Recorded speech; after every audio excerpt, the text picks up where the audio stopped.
Welcome to History Secrets Uncovered. I'm Jay Chandarana, and today I'm joined with Professor Camiscioli of Binghamton University, a historian of migration, gender, race in modern France.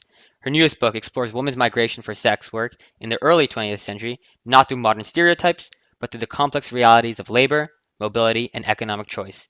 In this conversation, we'll unpack how a woman made decisions about work, why prostitution sometimes offered better opportunities than other jobs, and how exploitation affected many migrants, not just those in sexual labor.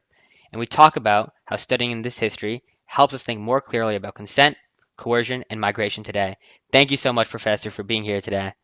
You're welcome. You're welcome. It's my pleasure. And again, I really commend you on this enterprise. I think it's fantastic. Thank you. To start, what first drew you into studying women's migration and women's labor in the early 20th century?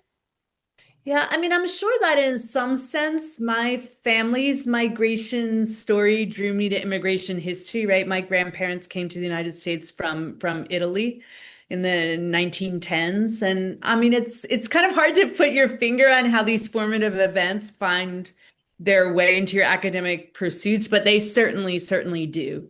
And so I've always considered myself a historian of immigration above all else. And my first book analyzed debates on immigration to France in the first half of the 20th century. This was mostly Italians and Spaniards and Poles that were coming. And at the time, France was actually the second largest receiver nation of immigrants in the world after only the US, right? And after the US quota system, it actually becomes the most important receiver of immigration. And of course, France doesn't understand itself that way. That's Hmm. not the national identity the way it is ours in the United States, right? That we're a nation built by immigrants. Um, but uh, but uh, but immigration was completely important to the building of the French nation, right? Yeah. And then this book, well, it looks at migration out of France into the Americas to North, South, and Central America. So I'm offering, I guess, a more global vision of French history when you take the two books together, right? The innovation of the book we're discussing today is that it's a migration history that centers sex workers. Yeah, and one of the key points that you emphasize is that most of the women you studied were not trafficked, but migrated for economic reasons. Why is that distinction super important for understanding history? Yeah, I mean, I think that's a really important question. And I mostly want my readers to know that people who work in prostitution migrate just like everybody else. And that's true today as well, right? We tend to assume that these were trafficking victims, right, rather than labor migrants. But I didn't find any compelling evidence in this period that people who migrated across the Atlantic for sexual labor were trafficked, right? And actually, many of the French women who ended up in Buenos Aires, in Mexico City, Chicago, or Havana, they had already worked in prostitution in France, right? And they're just migrating. Um, I do want to be clear that I definitely believe that sometimes the people I study were lied to, exploited, subjected to cruel bosses. They were probably underpaid in some cases, or given work that was different from what was promised. And I believe there also could have been examples of sexual abuse and sexual assault, right?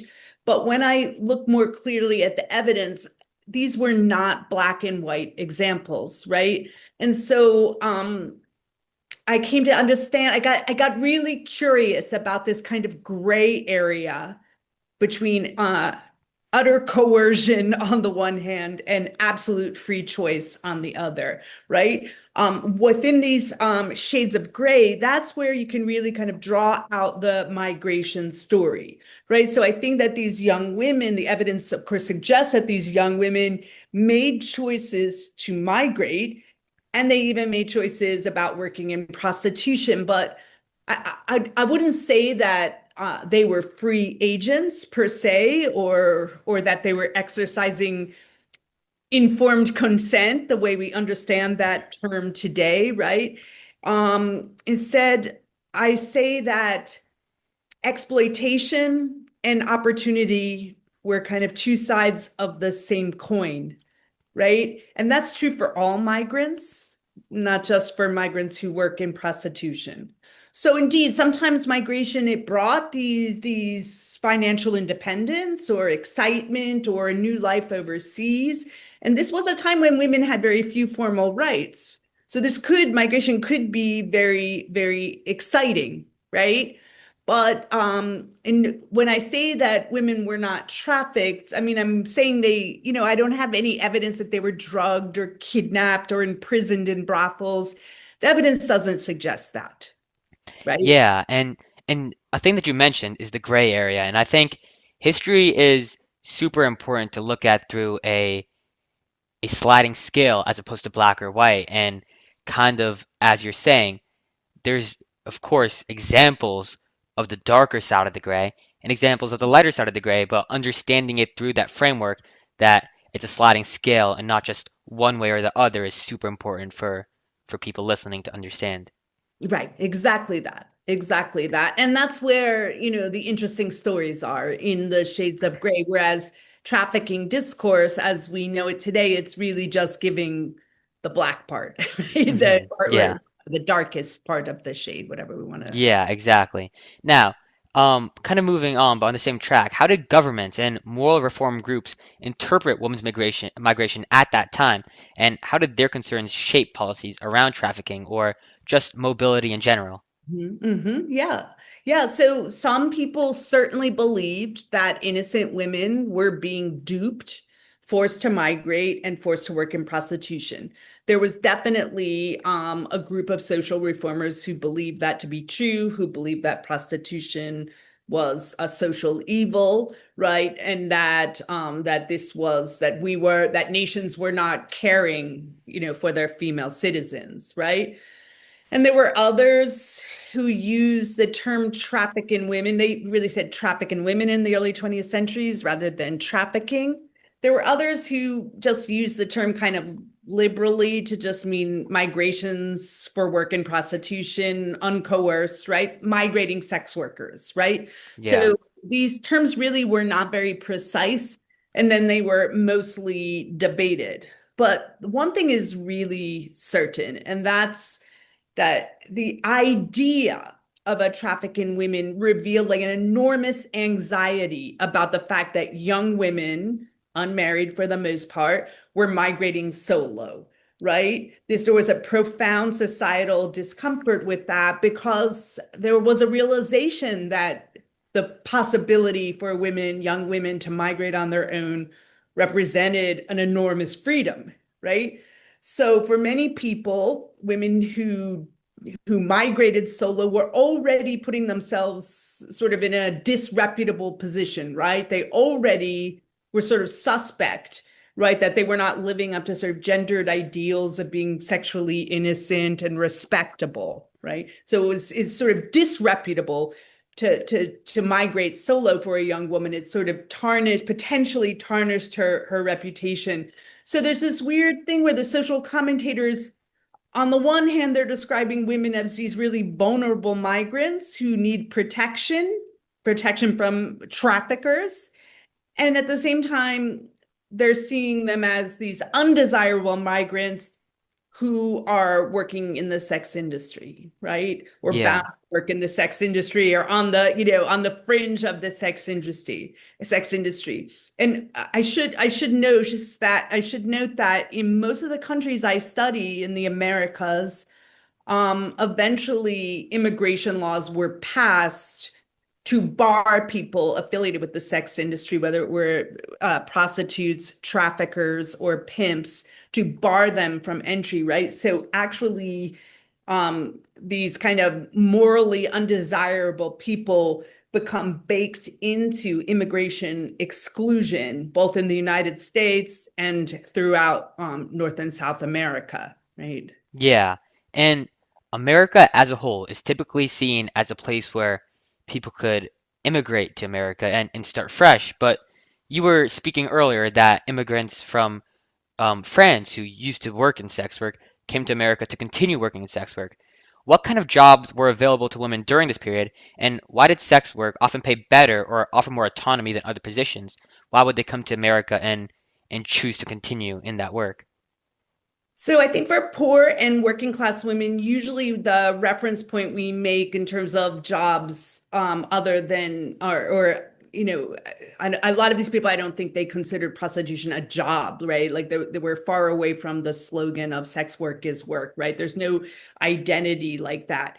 But anyhow, in terms of income generating activities, let's say, I think we usually compare the needle trades, right? Dressmaking, right? Hat making related jobs or domestic service. That's where poor working class women ended up. Maybe with some, sex work, the needle trades, or domestic service.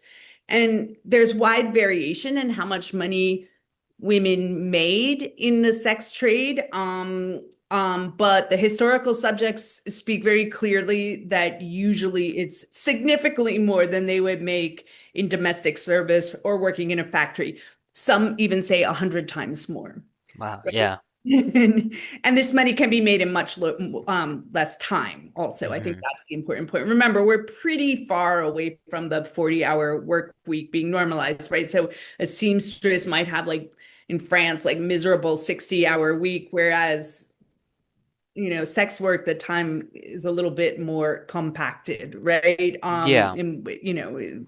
Fewer hours for more money. And then I don't know. I mean, you asked a really good question that I don't think there's a lot of good answers for, this question of why. Just why does it pay so much better than a woman being on the factory floor? Um, so I'll just make a couple of points about that, knowing that I don't think that we can be totally satisfied with the answer. I mean, I would caution that for people involved in street prostitution, rather than say brothel prostitution, generally the wages are still pretty miserable. Um, the second point I want to make is that sex work really is a job that favors youth, right? So it's a job that person ages out of usually. So we aren't referencing long-term earnings when we say this. It might be true that it's paying a lot more, but usually you're not doing that anymore by the time you're like 30, right? So there is that. It is possible, however, that the circumstances of mass migration in the early 20th century actually could have helped to drive these wages up, because in the context of these long distance international migrations in the early 20th century, there was at first a gender imbalance in certain locales. Like, for example, the city of Buenos Aires is fairly male dominated in its early urbanization, right? And then you could think of Hmm. these like boom towns and urbanizing cities, where it's perhaps helped to bring up, the wages of sex work because there weren't women there, and it was assumed that heterosexual sex had to happen, right? But fundamentally, I think women's wages are low across the board, right? And so the bar is pretty low. So yes, they're Yeah. making a lot more in prostitution. And importantly, they're making a lot more when they do it in the Americas, right? Some say up to 5 times more than in Europe, right? So hence the desire to migrate, more work, better paying work. Just Yeah. Yeah. And kind of on a similar line, which you may have touched a bit with the Buenos Aires kind of general population, what do women's migration stories reveal about international labor markets as a whole in the early 20th century, and how global were these networks? So wherever mass migration occurred, so did migration for sexual labor, right? And most of my stories in this book pertain to these burgeoning urban centers like Buenos Aires, also Havana, Chicago, for example, right? But there were also similar patterns from like the European metropoles to their colonies, right? So we see a similar kind of migration in the French case from France to North Africa and West Africa, right? Hmm. So to Morocco or Senegal, et cetera.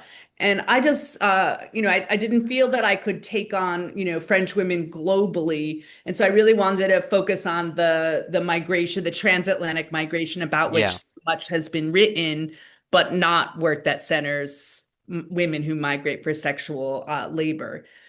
But you could map this out for other world regions without, any problem at all. And some people, of course, have. And I would say too, there's some overlap with other forms of migration that we might not always think about, like migration for the entertainment industry, right? So in the early 20th century too, we have dancers and singers and acrobats and others.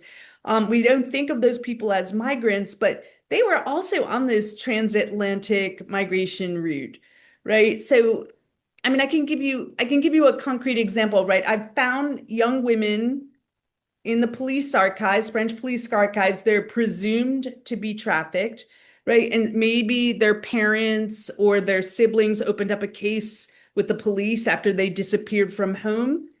And then, especially if they have an uncommon surname, I've been able to put them in a website like, well, in ancestry.com.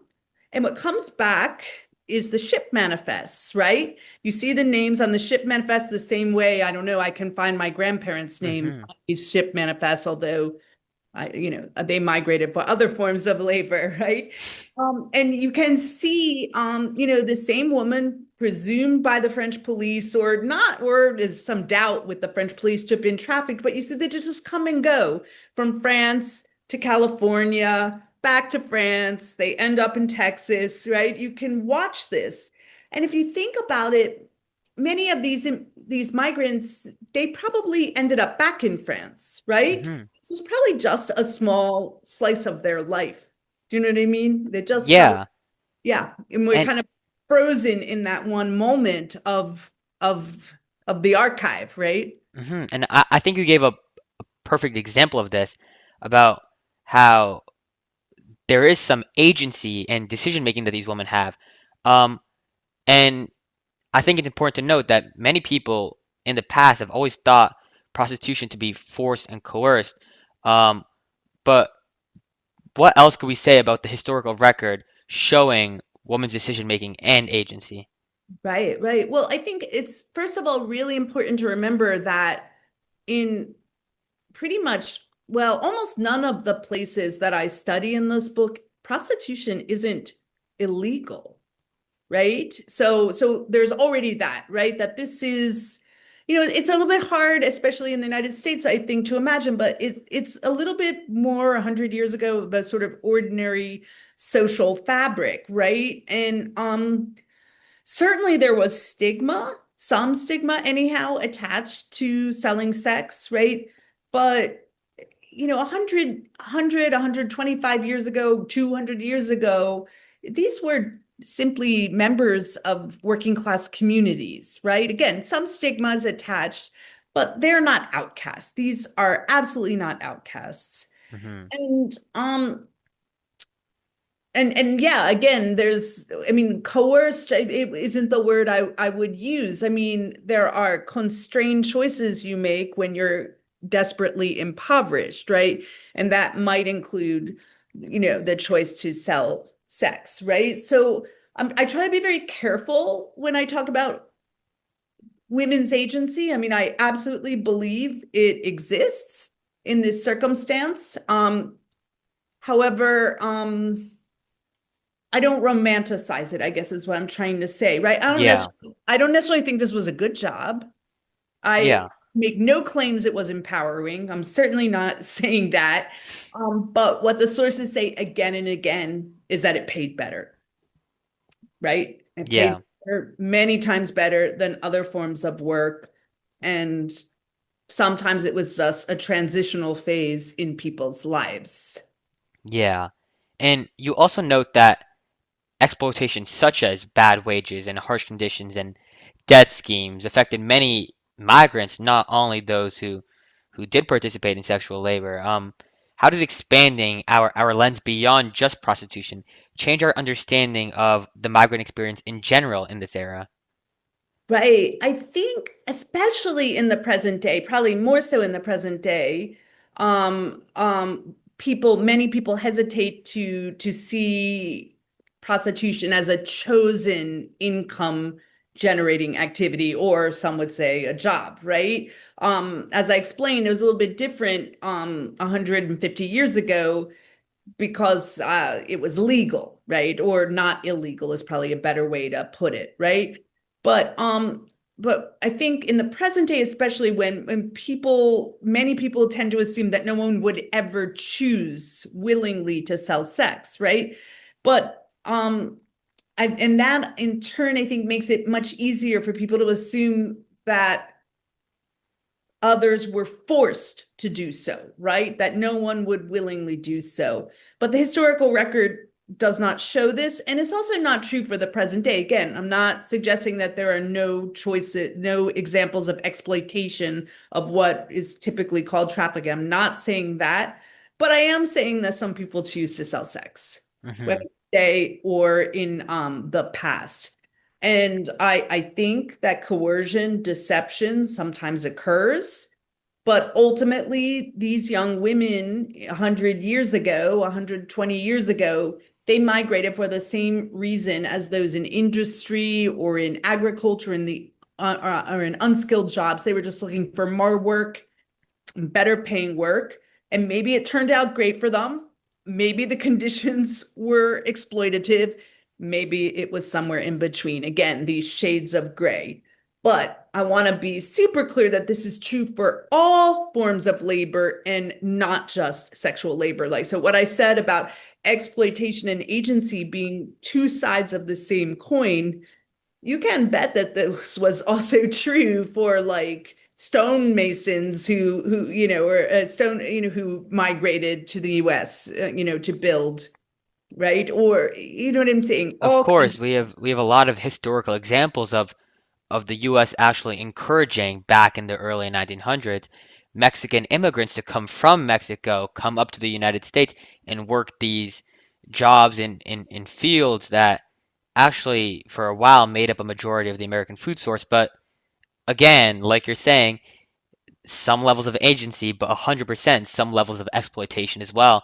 Mhm. It's two sides of the same coin. Exactly, exactly. And when studying and teaching this material, as you do now, what guiding principles help you discuss different topics like sexual labor in a way that is honest but not sensationalized? Right. I mean, I think this is such a good question because sometimes people come into my class um and say they started the class knowing exactly what trafficking was and ended the class being unsure. And I think that's actually progress, right? Because my whole point is that this is much more ambiguous and that we have to stay in that murky middle and analyze those stories and also the structural conditions that create the reason for which people make risky migrations, right? Hmm. But I'll give you a specific example from Argentina to try to illustrate my point, maybe. Um, Argentina at the time is one of the great receiver nations of immigrants, early 20th century, like the US, right? Like Cuba, like Uruguay.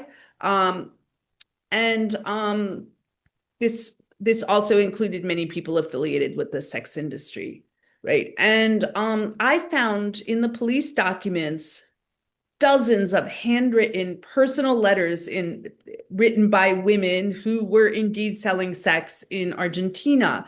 And so the French police would open up an investigation of trafficking, and then they would send these municipal agents around to gather information, right, on the case. And oftentimes they would go to the women's parents' home to get information. And that's how these letters turn up in the file, right? These municipal police are Hmm. interviewing the family, trying to figure it out. And these are letters that daughters and sisters sent from like steamship ports or perhaps after their arrival in the Americas. So overwhelmingly, these letters don't say, help me, please. I've been kidnapped and drugged and I'm in chains, right? They do not say that at all. They are ordinary migrant letters, right? They express like how exhilarating it is to travel. They sometimes say, oh, I've been seasick on this boat. They talk about the pain of living far apart from their family, the great distance. They even show their happiness about kind of reinventing themselves overseas. And like other migrants, in these letters, we see women offering to remit money to their families, right? To give, to help them out, right? Sometimes they lie about the work they're doing. I mean, they never say exactly what they're doing. Sometimes they speak with some shame and say, I would not tell you the kind of work I'm doing. Oftentimes they just flat out lie and say, I work at the cinema, I work in, making hats and things like that. But I guess my point to your question is that these letters speak in an entirely different register than this sensationalist narrative of trafficking and kidnapping and shackles and enslavement, right? Um, and it's a very different register. And so, again, I'm not saying the work was great. I'm not saying they weren't exploited in some fashion, but I'm saying both of these registers can exist at the same time, do exist at the same time in the historical record, right? I can't get rid of the sensationalism. It's already there. That's Hmm. part of the historical record. That's part of the panic, because there is a sort of moral panic in the early 20th century about the so-called traffic in women. But I can suggest that it wasn't the only way that women's mobility was viewed. Does that help? Of course, yeah, I think that's super insightful. And you you started this like that question by talking about how your students often coming into class with a preconceived notion, with an idea of Mhm. what they think it really is.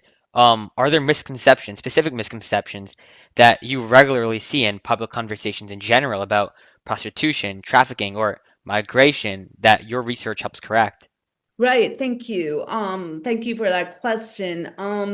So as I've said to you that my book is a history of global migration for sexual labor. And I'm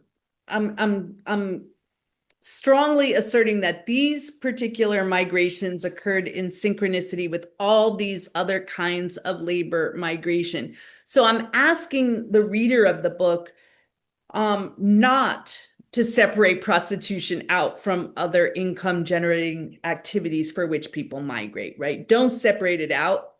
It's similar. And I think that this is important because when we think about trafficking today, we tend to focus solely on prostitution, right? And we tend to focus solely on youth. Now, you can be exploited. There is something particularly sort of iniquitous about the exploitation of youth. I understand all of those things. What I'm saying is that people are trafficked in all kinds of work, or people are exploited in all kinds of work. And it's more likely that the food on your plate came from exploited labor than, then you'll probably that's a more common everyday occurrence for people than meeting exploited sexual labor, right? Of But course. due to this, like, yeah, sensationalism about the discourse um on sex trafficking, we forget about the people who pick strawberries, right? Or who also may have migrated in completely exploitative conditions and who are currently working in exploitative conditions. But the media, it tends to focus solely on sort of saving vulnerable women from prostitution, right? And again, I'm not minimizing the exploitation that sometimes occurs in prostitution.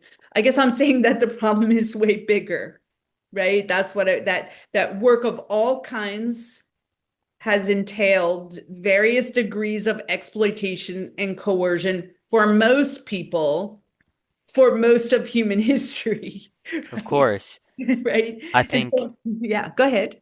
I think some level of attention into the darker parts of the gray and even going into the black is very important, even especially for trafficking and the coercion behind it. But it's important to note, like you're saying, it's a it's not only an issue in this industry, but a national and a global industry where much of the food we eat comes from coercion and um, not fair conditions Right. and most of the technology we use comes from Yes. coercion and not fair conditions and it's an issue that is in current political times super gleaned in on and super paid attention to a lot.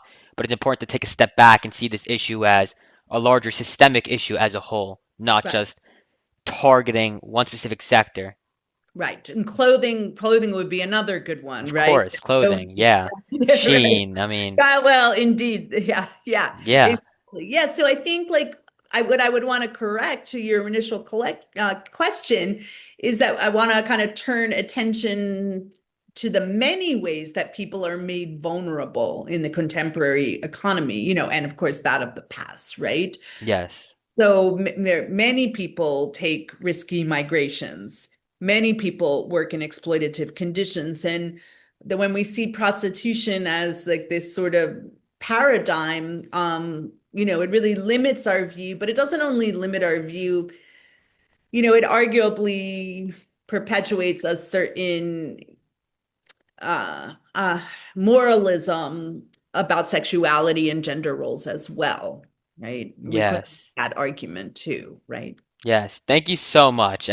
That's all I have for you today, but I really, really do appreciate you Yes. taking your time and being here with me and being able to have this conversation with you. I thank you, and I thank you for treating it with such wisdom and sensitivity.